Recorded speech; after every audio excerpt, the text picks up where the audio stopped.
Hi there, my name is Tilly Laskey, and I'm the curator at Maine Historical Society. And along with a group of advisors, I was the curator for State of Mind, Becoming Maine, which looks at the bicentennial of Maine's statehood through the lenses of 4 different communities, including the Wabanaki, Acadian, Black African American, and English-speaking people. And with me today is one of our key advisors, Lise Pelletier, and she's joining me from the Acadian Archives in Fort Kent. So welcome, Lise. Hi, Tilly. Very, very happy to be with you. Really wonderful to have you here. So we're just going to do a very quick chat, and Lisa's going to do a longer talk sometime in the remainder of this year, and that will be online on Zoom as well. So this is just to give you a taste of what her talk will be and a little bit about what you might see when you come see the exhibit at Maine Historical Society. So Lise, part of State of Mind focuses on Maine's first permanent European settlement by the French at St. Croix Island in 1604. I think a lot of people might be surprised to learn that early date of permanent settlement.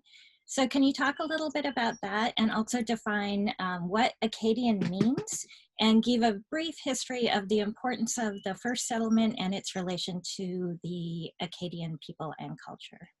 Yes, thank you, Tilly. Acadia is the name that the explorer Giovanni di Verrazzano, on behalf of the King of France, gave to the entire area along the coast of the Atlantic in 1524. Thereafter, many peoples, including the French and Basque, came to the shores to fish.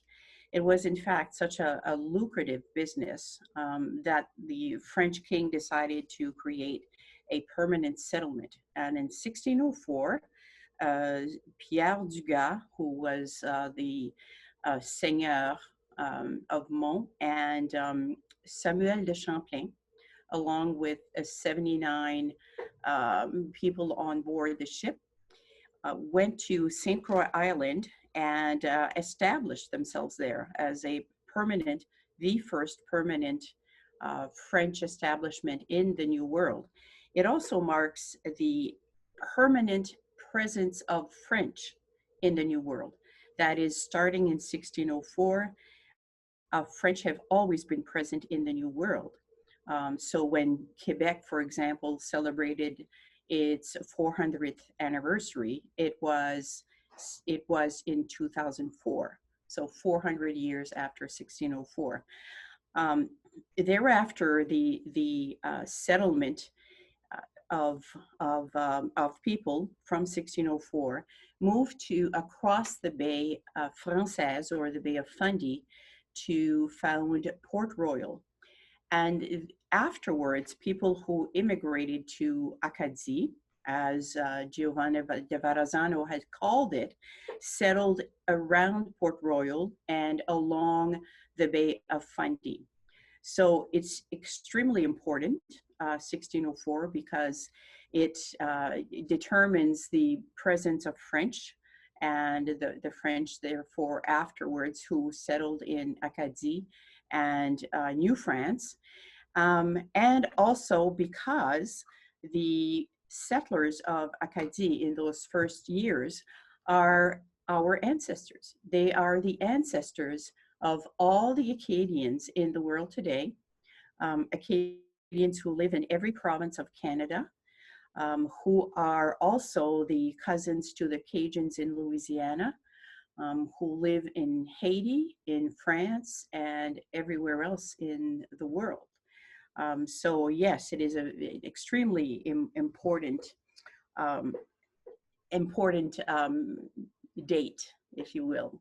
Yeah. The word Acadian is actually a word that the French settlers in Acadia called themselves. So usually you have, like Franco-American, you have African-American, you have Chinese-American. That name acknowledges both ethnicities within a person living in the United States, let's say. In the case of the French who settled in Acadia, they settled, and their history, what they experienced in terms of their life, sustaining themselves in careers or jobs, even the climate were so vastly different from what was known in France and in New France, that is in Quebec, that these people felt extremely different. And so they started calling themselves Acadians. And they grew into a distinct history and a unique culture.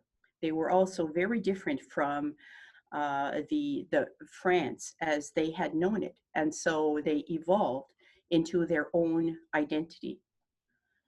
So that is extremely important. Thank you. So you were really generous and you lent us a beautiful giant head, a grosse tête, yeah?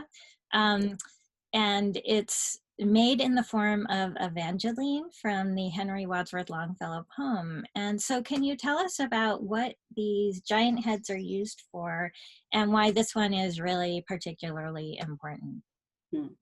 We call them big heads or grosse tête, were created to celebrate the Worldwide Acadian Congress in 2014. So the Acadian Congresses are celebrated every 5 years in an area that has a particular relevance to Acadie, Acadia.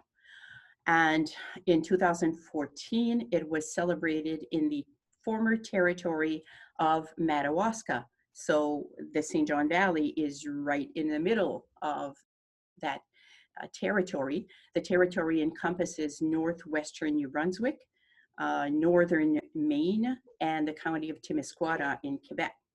So we created a number of these giant heads.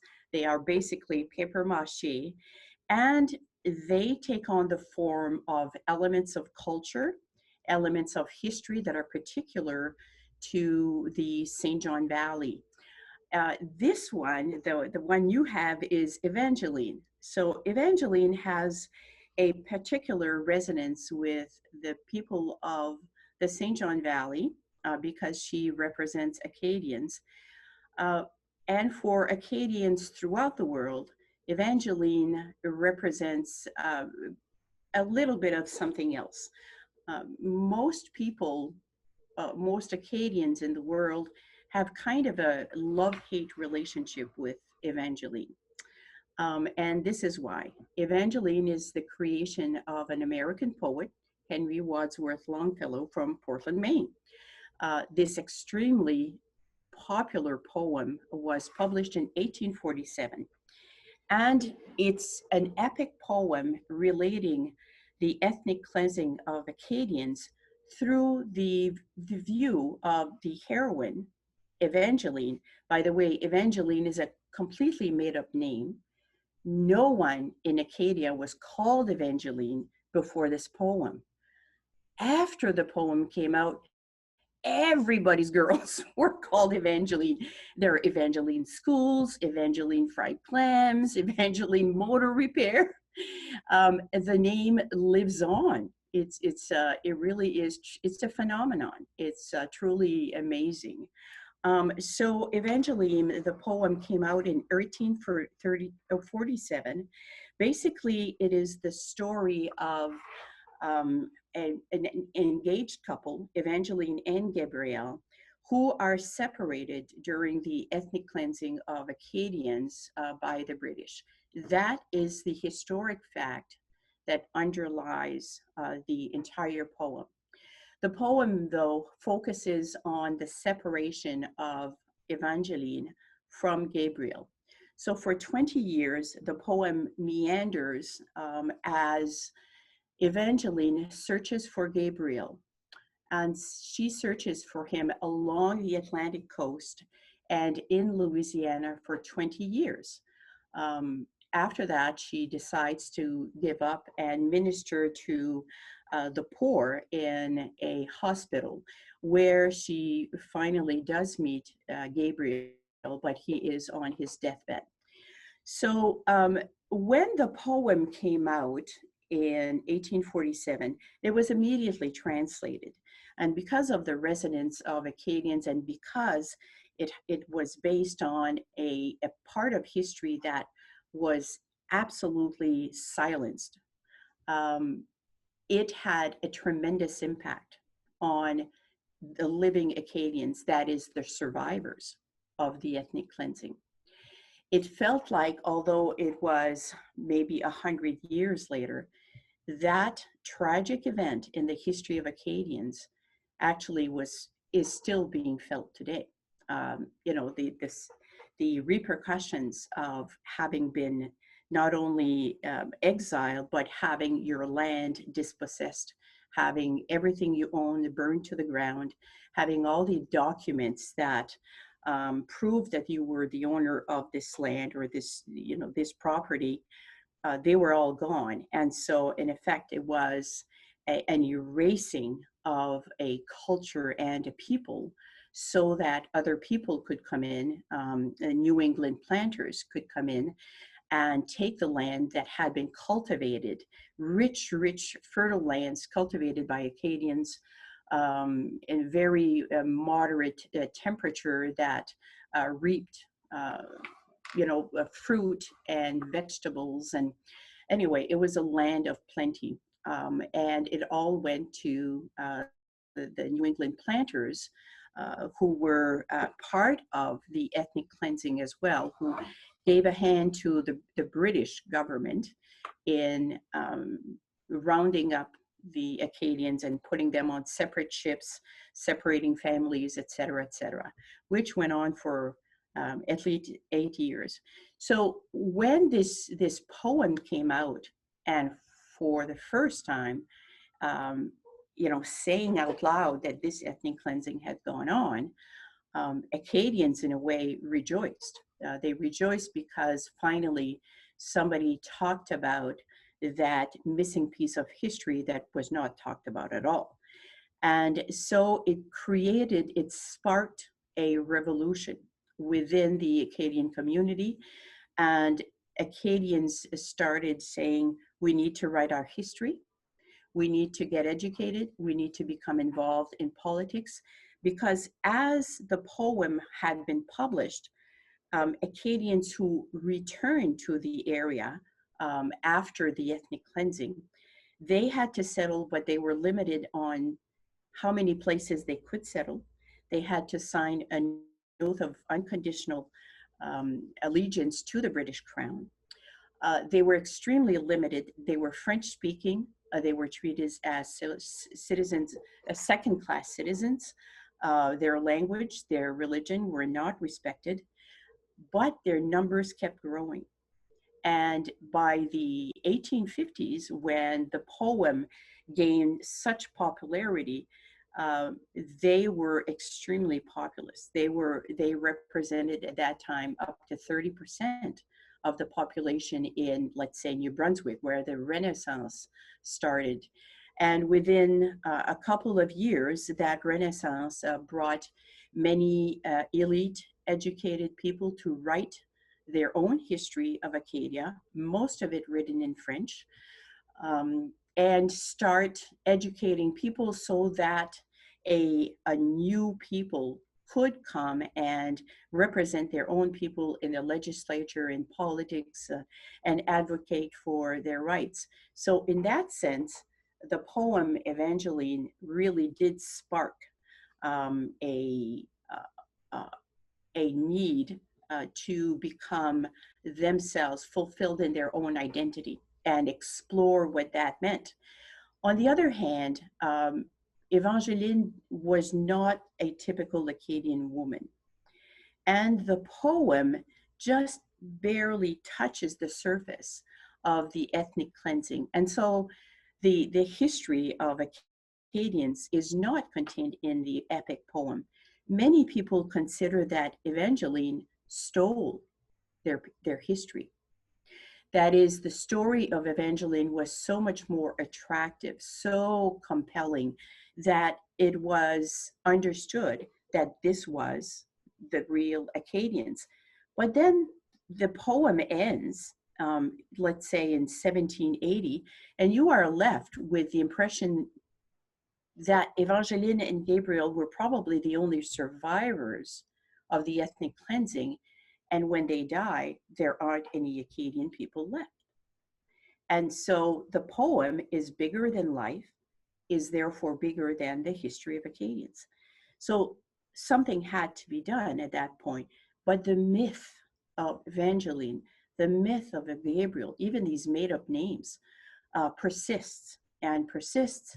And there are two stories that are derived from this poem that are very interesting. That is the reaction of Acadians in the province of New Brunswick and Nova Scotia and Prince Edward Island, and the Acadians of Louisiana. So both take on a different roads to re-establish themselves as Acadians and reclaim that identity that Evangeline stole in many ways. So it's a complicated, I would say, relationship. I myself know all of that, and I love Acadian literature, and so I was very aware for a long time ago. I've been doing this for 30 years now, and I was very much aware of the falsehood that the poem persists in espousing.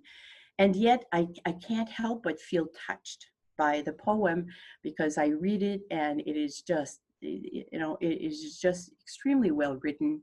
And the songs that go with the poem, Evangeline, we grew up singing this song of Evangeline in French. And there are still songs sung about Evangeline.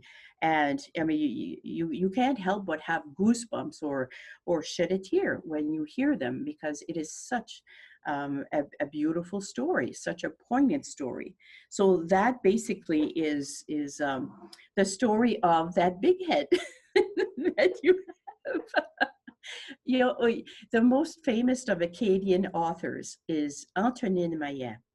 So Antonine Maillet, at a time when Acadian artists, musicians, writers were exploding in Acadia, that is in the early 1970s. This is what she said about Evangeline.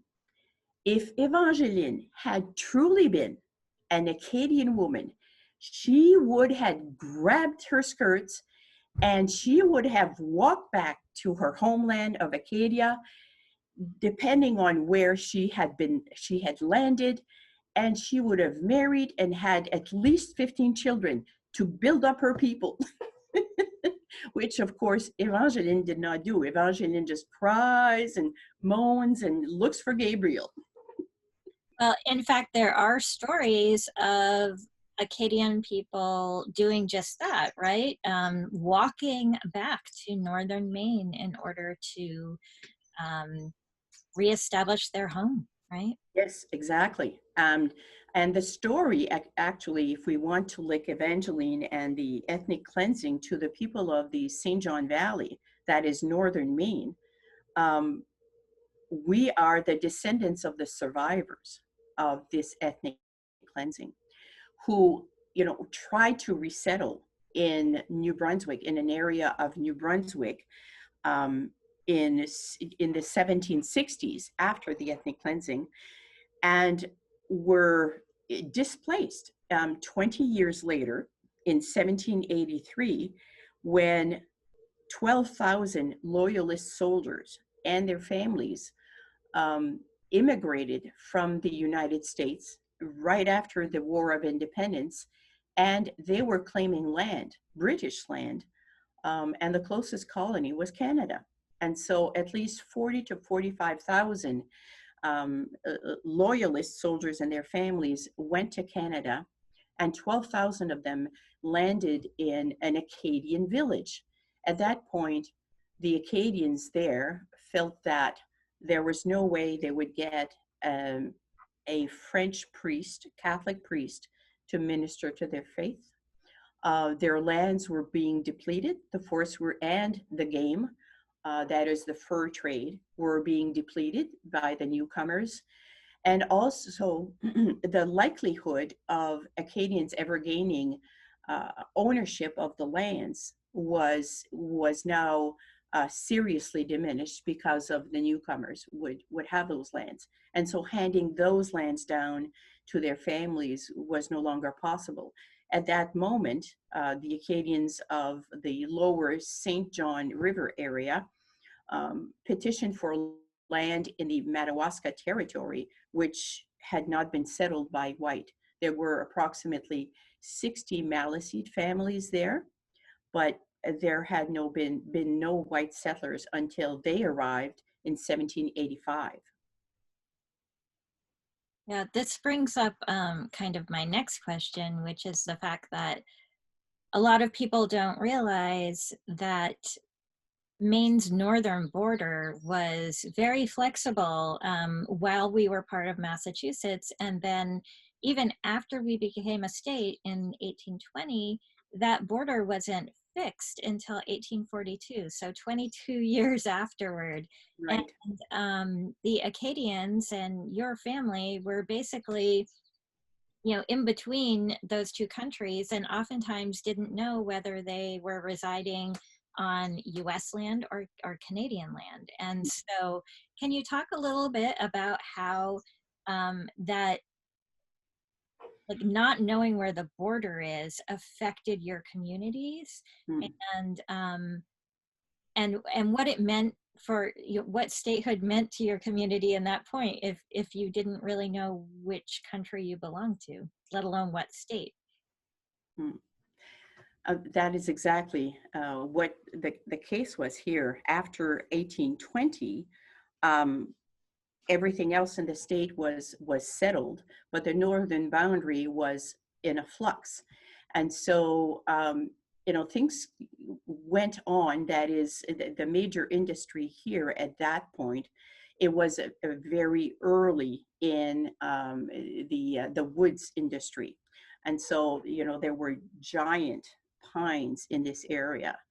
And the industry started by cutting up these timber and floating the logs on the St. John River. And so, because the St. John flows north here, and then it flows right down to the Atlantic Ocean. And so that was a very lucrative business, and the wood was cut on either side of the St. John River, which at that time was one entire geographic area that was whole in itself, and belonged kind of in a, not in limbo, but was not designated as either Canadian or American. When the settlers came in earlier, so from 1785 to 1820, people believed that it was Canadian, and that they received their land grants from the province of New Brunswick. When the boundary, or the dispute over where the boundary between the England or the British colony of Canada and the new United States, where that was, then both the Maine and New Brunswick decided, okay, well, we can't grant any more lands. That became problematic because people wanted to settle, and they wanted to cut woods. So both, the culture and the economy were affected by this dispute. And not a lot of people realize that the dispute was because nobody could actually explain precisely where the highlands were.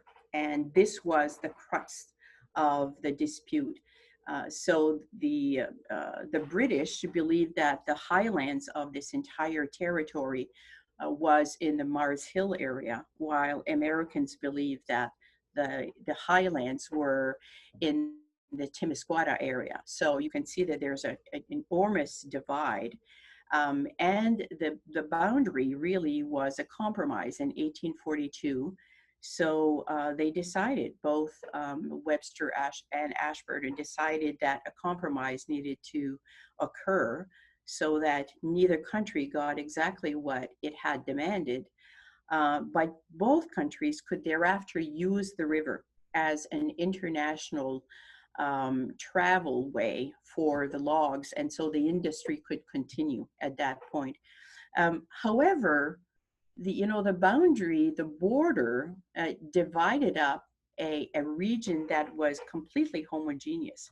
At that point, the entire area of Madawaska was 100% French, 100% Catholic, with people, settling on either side of the St. John River so that they could be close to their families. And so the border actually divided up those people so that from one day to the next, people on the southern region were now in the United States, no longer in the same country as their northern family. And, for a while, the river was extremely fluid. People traveled back and forth, back and forth. I remember my grandmother, who was born in 1886 in St. Francis, Maine. And, I would ask her, what is it like growing up on the, on the border? Of course, I grew up knowing the border, but she was, 2 generations older than me. And she would say, well, the border wasn't much. If you wanted to something, you went to the other side. And we still use that expression. Both Americans and Canadians still say, on va à l'autre bord. We go to the other side. So it's like the other side of the whole. So we're still referring to that. And it is true that this is a unique area in terms of the makeup of the ethnicity and the culture. We're very much connected to northwestern New Brunswick and Timisquata, and our language is very, very similar. And when I think about how we always talk about the two Maines, and how we talk about, some people from southern Maine, or, think of Bangor as northern Maine, as though the rest of the true northern Maine was not part of the state. And you know what? Actually, it wasn't until 1842. So I think, we're still living with that impression that the northern part is not really connected. Plus, you have the demographic identity that is maybe quite different from elsewhere in southern Maine, that makes it as, okay, so we don't belong, but we do.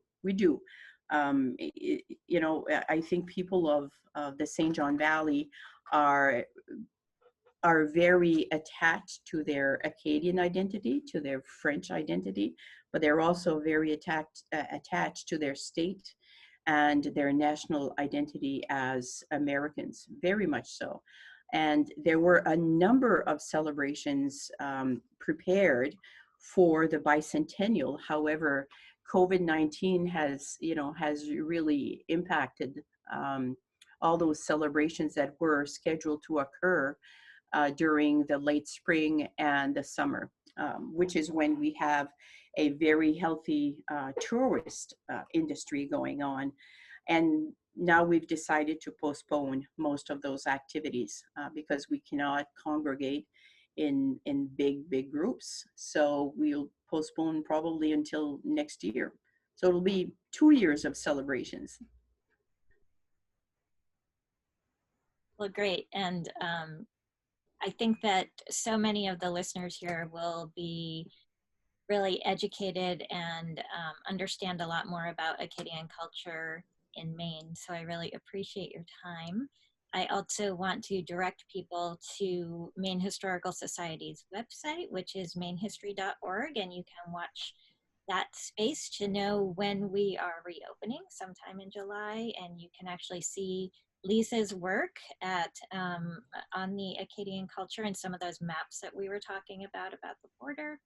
And also go to mainmemory.net and you will be able to see some of the exhibit, which is online. So thank you very much for your time. Thank you, Lise. And hopefully we'll be seeing each other soon in person. Thank you, Tilly. I hope so too.